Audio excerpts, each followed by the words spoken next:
listening to a download from the outdoorstation.co.uk. Number 590. Hello and welcome back to the Outdoors Station, where we explore the lives of those who choose adventure over routine, simplicity over excess, and the outdoors over the everyday.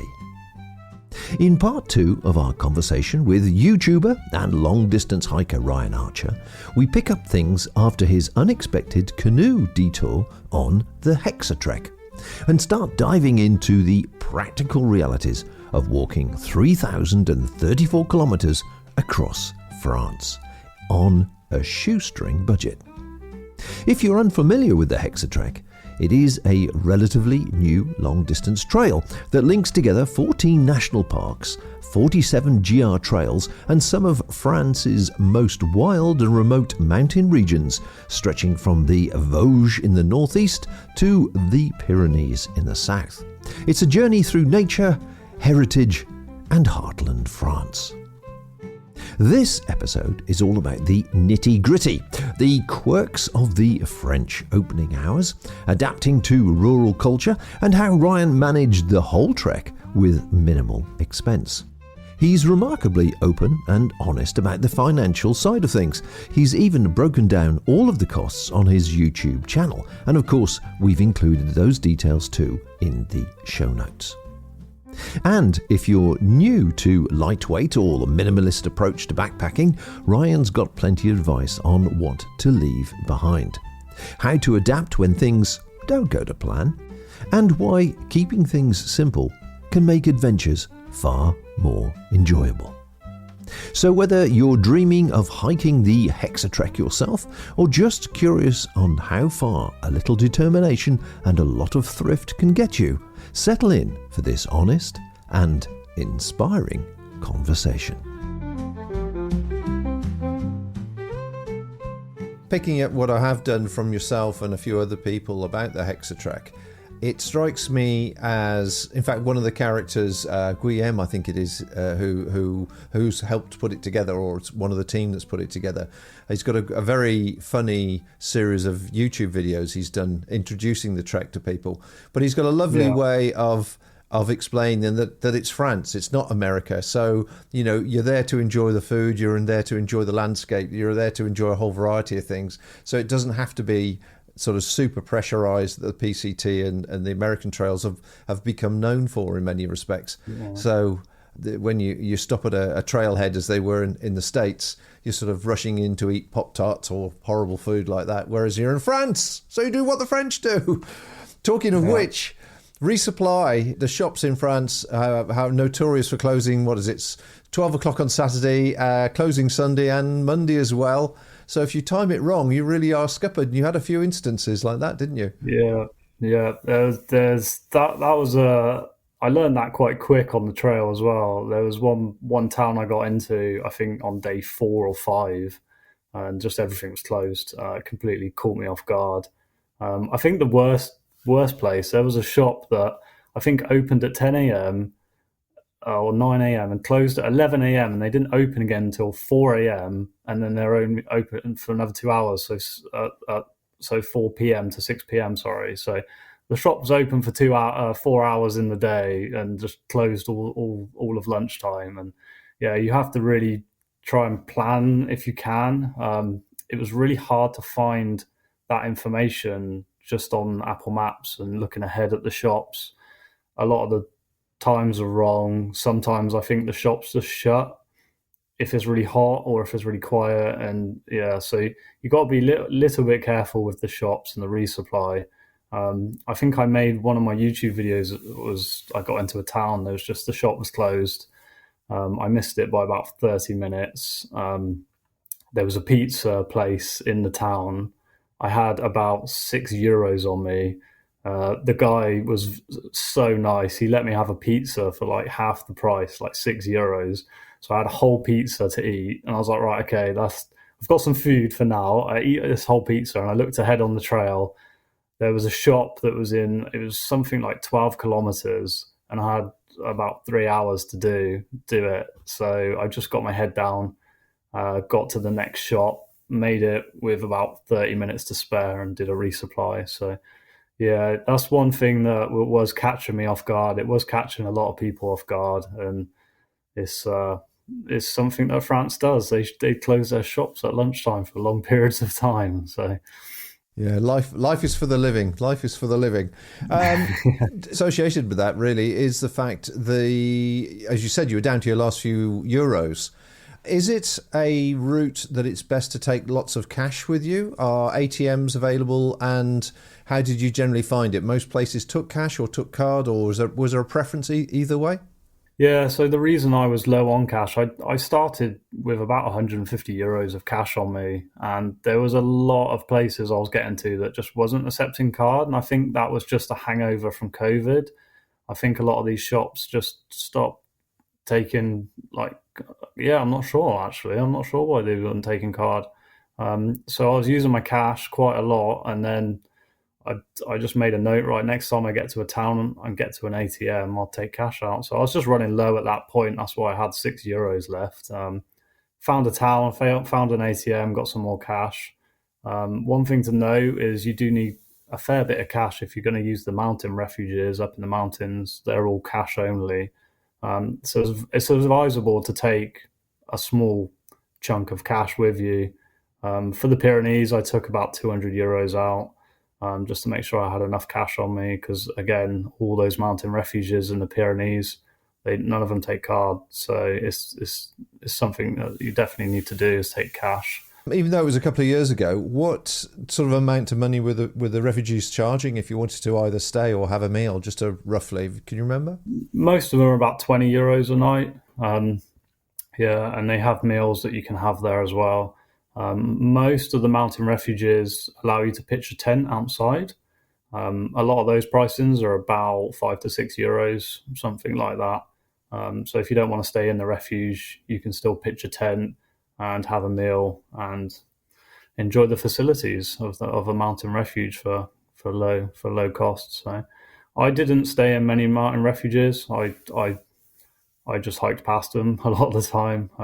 I really enjoyed just wild camping up in the mountains as much as I could. So coming out of that area then and getting into the Pyrenees, from what I could see on the video, beautiful as it was completely different to the Alps. Yeah, it really did feel completely different. It's hard to put my finger on it of why it was different. I think the Alps are a lot more rockier. There's different types of rock everywhere. I would say the Pyrenees, they just feel more mystical. I can't think of another word to explain them. They just look completely different. They're a lot greener. Yeah, they do feel completely different, but the climbs are just as hard as the Alps. So. There's been a few times during your video you mentioned that you were feeling a bit low, sort of the mental feelings that you were having. You had highs and lows. It was surrounded by nature and everything that you wanted it to be. But did you ever sort of put a finger on why you had those low moments, that you were in the perfect place, but you really felt bad? Yeah, it's tough. It is really tough. I'm not sure. I mean, there's always an element of loneliness. It's hard to really explain, and even to this day, I'm trying to put my finger on it. I think it's just you're doing the same thing, you're doing the same activity day after day. Maybe just gets a bit much. As much as I was enjoying the scenery and still enjoying the process of completing a through hike, it was maybe just I'm not sure. I can't put my finger on it. I think it was just a combination of maybe just getting a little bit bored of walking every day, because it is not easy. There's always highs and there's always lows with this type of activity, and you're never too far away from a high moment. So you do have to just ride those low moments. I think it's quite a normal feeling to have when you're walking on your own for so many days. And it would have been nice to have a little bit more company along the trail, maybe just a few more people hiking it that were around me. I do like solo hiking. I love it. But it would have been nice to have maybe just a few more people I mean, in America they call them tramily, where you have other hikers around you. But there's a balance. I wouldn't want to hike with the same people for a month or 2 months. I would like maybe just a bit of company, and then do a bit of solo hiking again. So maybe there's an element of that. It was a very, very quiet trail because it's a very, very new trail. So there's not many people hiking it. But And were there many experience of trail angels, as they would call them in the States? Did you have any boxes where you were welcome to help yourself to fruit or food or whatever? there was a couple of honesty boxes.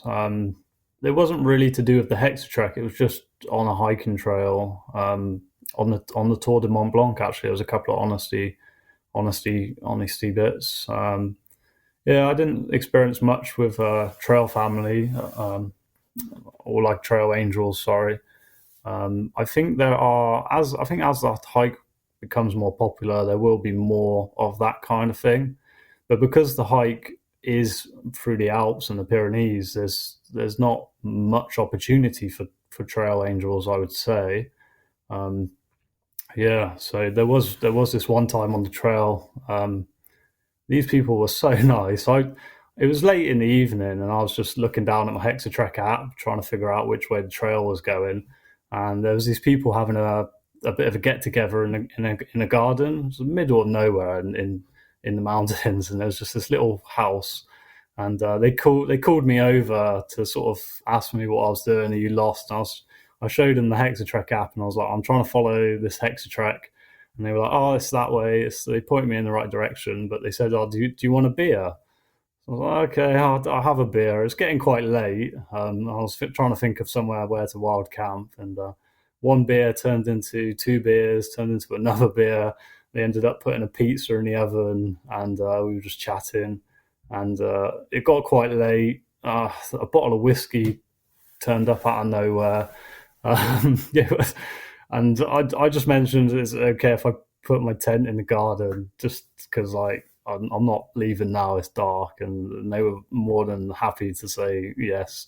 And it was the Perseids meteor shower as well, so we just sat looking up at the meteors, and I went to bed in my tent in the garden, and I woke up a bit worse for wear, and carried on hiking along the trail. So I don't think that got mentioned. I don't think that got mentioned on the video. No, I wasn't vlogging that part. It was I missed that bit out, but that was a fun night, and yeah, those people were so nice, and that's the sort of memory that makes the journey worthwhile, isn't it? You're listening to the award-winning outdoorstation.co.uk, sharing the stories of ordinary people and self-powered travel. So we've talked about one or two challenges that people need to consider. We've obviously spoken about the water and the food. There might be people that want to perhaps mail forward some either equipment, or I think you mail forward some shoes or some new trainers. You went through 2 pairs, I understand. So from a challenges point of view, there's obviously the weather, charging your power bank, because I don't think you had a solar system, so you had to keep your power bank charged, otherwise your phone would obviously run out of power. And you got the food and you got the water. So yeah, tell me about the other 2 challenges we haven't mentioned about the mailing forward. Is that fairly straightforward? Yeah, I'd say, because I know in America, like on the AT and the PCT, they mail food boxes to themselves, I believe. You don't really get that here on the Hexatrek. There's a lot of resupply points. You don't really need to send yourself food. So with the shoes, you can send stuff the main thing I did, I had to get new pairs of socks and whatnot. I'd send them ahead to a hostel that I planned to stay at. So I'd phone forward the campsite or the hostel and just say, is it okay? I'm going to spend a night with you guys. Is it okay if I send something to you? And pretty much all places are like, yeah, that's fine. So that's what I ended up doing. I needed a few bits of new gear. I sent them. It's a bit tricky. You got to try and figure out what's up ahead. So you got to sort of plan where the accommodation is you're staying. So yeah, other than that, it's not too bad. You can send stuff to post offices as well. I think they hold packages in France for 15 days, I believe. And you can send stuff, yeah. So it's not too bad if you need to send stuff. I did get, as you said, I got a pair of trail shoes sent. There was a bit of a, yeah, it wasn't as easy as it should have been. I got them sent to a hotel that I was staying at. They didn't arrive in time, so they had to go back to whoever sent them, and then there was a bit of a, yeah, there was a bit of a confusion, but I got them in the end. I used one of those Amazon drop points. They're in like supermarkets and stuff, so there is that option as well. I'm out of interest, the trainers, did you have them sent from the UK then, or from a European Amazon system? Yeah, it was just on the Brooks website. So I hike in Brooks Cascadia trail shoes. So it's just on the Brooks website. Just ordered them from there and just sent them to a hotel and then onwards to another place. So yeah, it's not too bad. And what about the power bank issue? Because power for a lot of people these days is quite important, not only to phones, but we're talking, pumps and lights and all sorts of things that people tend to take with them these days. Drones, although you're not supposed to fly drones, are you, in the national parks, I understand? Yeah, so, that's right. Yeah. Cameras, that's another thing you'd be charging. Did you sort of plug in when you went to a local cafe or something and charge a bit, or did you literally when you paid for your accommodation? Yeah, so I set off with one power bank, which was 20,000 milliamps.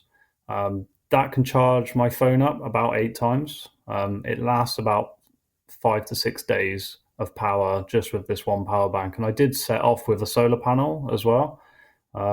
Because stage one was very much in forests and trees, I didn't use the solar panel as much.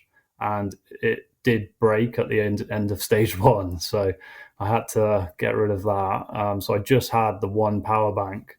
And then I think I bought another power bank, but this wasn't a very good power bank at all. It was like 6,000 milliamps. It charged my phone up about 50% and then was dead. So I just mainly relied on the one power bank. That was the only reason I was getting accommodation in campsites and hostels. It was to charge up my power bank, and that was the only reason. So I'd say once a week on average, I would get into a campsite, into a hostel or cheap accommodation that was along the trail, and I'd charge up the power bank, and then I'd have a fully charged power bank, which lasts for another 6 days or so. So yeah, that's if I didn't have to charge the power bank, I would have wild camped every single night along the trail. So let's just then finish the trail. You come down to Hendaye. How did the last few days go for you? Just explain that if you would. What was your feelings as you came to the end? Because it's always a bit of a strange feeling when you get to any end of any trail. Yeah, it really is. I was just sort of trying to soak it all in, trying to think back along the trail, what I'd gone through, what to do next. It was you wake up every day with a real sense of purpose when you're through hiking. You wake up, you have a clear goal. I'm going to continue walking along the trail. So for that, you have that for 4 months.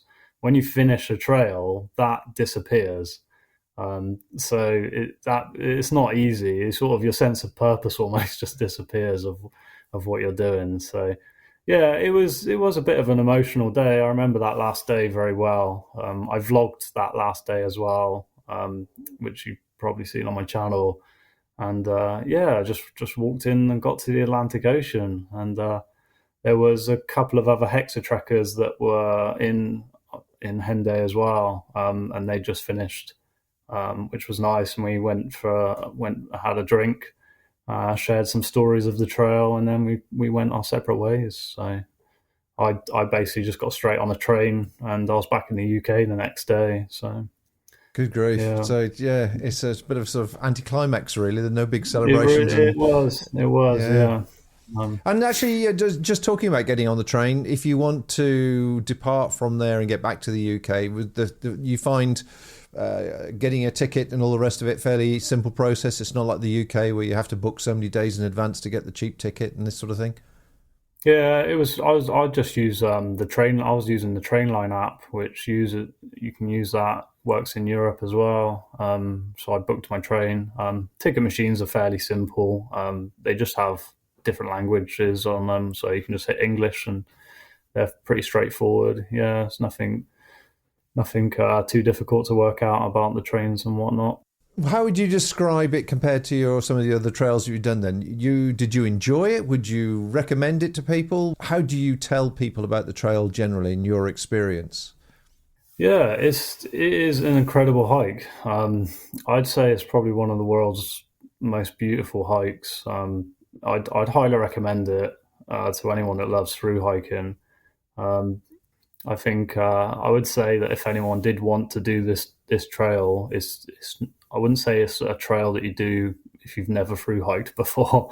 You need to be quite comfortable um, on a trail, quite comfortable in a mountain setting, because I'd say, yeah, there's a lot of times where you're camping high up in the mountains, and I was on my own, so it doesn't take a lot to twist an ankle on a rock or take a small fall and then hit your head or whatnot. And I was, like I said, I was on my own in a lot of situations like that. So I was very safe. I'd take my time in dangerous environments, and yeah, I'd say if anyone wants to do this hike, get some mountain experience, be comfortable in the mountains. I have a trail running background as well, so before I did long distance hiking, I did a lot of trail running, so I'm quite comfortable in the mountains. And yeah, it's a daunting trail, but it is life changing as well to do this trail. How is it compared to my other hikes? I've done most of my hiking is in the UK, and like I said before, I've done the Israel Trail, which is just a completely different hike altogether. That was very much through the desert and different terrain. So yeah, the Hexatrek is, if you love mountains, this is the hike for you. And because it is split into 6 stages, it's very easy just to hike one of the stages. You don't have to do the whole thing all in one go. Um, so yeah, it was very much different. It's a different culture to what I was used to. France has its own culture. It's very different to here in the UK, and it was an incredible experience. And that's what I think the Hexatrek has for it as well, is you can do these big hikes in America, but it's America. It's a different way of life, but you don't have the language barrier. English Americans, a similar thing. This is, you're speaking to people that probably don't speak English; they speak French. So it's really good if you want to work on your French, to hike through France. Yeah, It's hard to sum up in a couple of words. It is an incredible Well, yeah. experience. I mean, it's 3,000 kilometers and for 4 months is a long time and amazing. You can commit the time to it. Now, I will put the financial details on the website, on my website, which is a breakdown, which you do very nicely in one of your videos. But if I just quickly summarize it for people who are listening, I'm just curious of what this sort of thing might cost.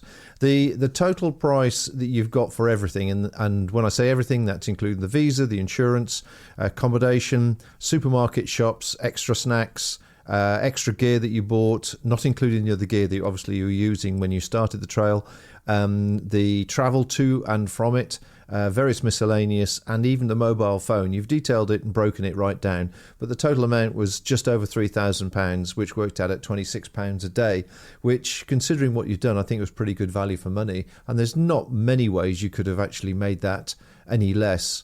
So if people want to know more about that, they can come and look on my website, and I'm sure there's some, or go and have a look on Ryan's Next Adventure on YouTube. Of course, it will be a complete breakdown there. Now, of all the things I could have asked you about this epic 3,000 kilometre 4-month journey, what should I have asked you? That's a good question. I'm not sure. That's a good question. Yeah. Why did I do it? Again, it's a question that I ponder with quite a lot when I'm doing these adventures. Is why am I doing this? There's quite a few different reasons. I just think fundamentally I love the adventure of it. I like it feels very natural to get up every day and walk. I think in our modern days and modern society, we're in our houses a lot. We leave our front door, we get into a car, we drive to work, we sit down. We're not actually walking anywhere. We're I think it's something that we've lost over time, and I think it just feels very natural to walk every day. There's something about it, and I think it goes back to maybe sort of historic times when we were just hunter gatherers and we'd walk everywhere. We'd be transient people. We'd walk and set up camp somewhere and stay there for a week, and then we'd walk somewhere else. And there's something about that I really enjoy. It feels like I'm walking and seeing the world and meeting different people, and it definitely feels natural to me to do that, if that makes sense. Absolutely, yeah. And I think there's one other question I think people would be curious to know about is basically how do you fit this in with your life, with affording to do this, both the time and the money? Just a brief, give people a brief idea of how you manage to juggle it all. Well, I'm currently not working, and I work seasonally. So through the winter, I'll pick up whatever work I can find, really. I tend to do whatever work's available, save up a bit of money, and then head off onto trail. So I really love through hiking as a way of, and the long distance through hiking to me is such an incredible experience. And I basically just I've set my life up to free myself up for 6 months plus a year to be able to do that. So I do live off of my savings on trail, and then when the winter comes, do a bit of work again. So I'm not saving for retirement at the moment. I'm very much just earning a little bit of money and then using that money to get on trail. So that's my life at the moment, and I like documenting it over on my YouTube channel as well. So and sharing my experiences with people. So it's not for everyone. I'm quite lucky. I don't have any responsibilities. I don't have any kids. I don't have a mortgage. So I'm quite happy just living within my means and going off hiking for most of the summer every year. It feels a lot nicer than working 40 hours a week and just being stuck in a job. So I've done a lot of jobs that I've hated. I've not wanted to be there. So it's this is what I'm doing at the moment. So yeah. And that brings us to the end of this 2-part series with Ryan Archer. My thanks go to him and to James Kenny for suggesting him as a guest. As you heard, he's an honest, down-to-earth adventurer who's proven that you don't need a huge budget or a master plan to walk the length of France and come away with unforgettable memories. As you've just heard, Ryan's chosen to embrace a life of simplicity, focused not on accumulating wealth, but on collecting stories and moments that can't be bought or repeated. And he's not alone. More and more people are stepping away from the conventional path these days, whether it's digital nomads or van lifers or fellow long-distance hikers. There's a growing movement of freedom, nature, and intentional living. We all know how good the outdoors is for our mental and physical well-being, but in today's world of rising costs and increasing pressure, choosing this lifestyle takes courage and creativity. I hope you've enjoyed this 2-part journey with Ryan. And if it's sparked something in you, whether it's planning your own through hike or just reassessing what really matters, then I'd say that's time well spent. We've got lots more episodes coming soon with other adventurers who have also stepped away from the norm to experience something spectacular. Until then, keep it light, keep it real, and keep walking your own path. Until next time, folks, take care and bye for now. Thank you for listening to this podcast. To hear or see more from our extensive free library, please visit theoutdoorsStation.co.uk.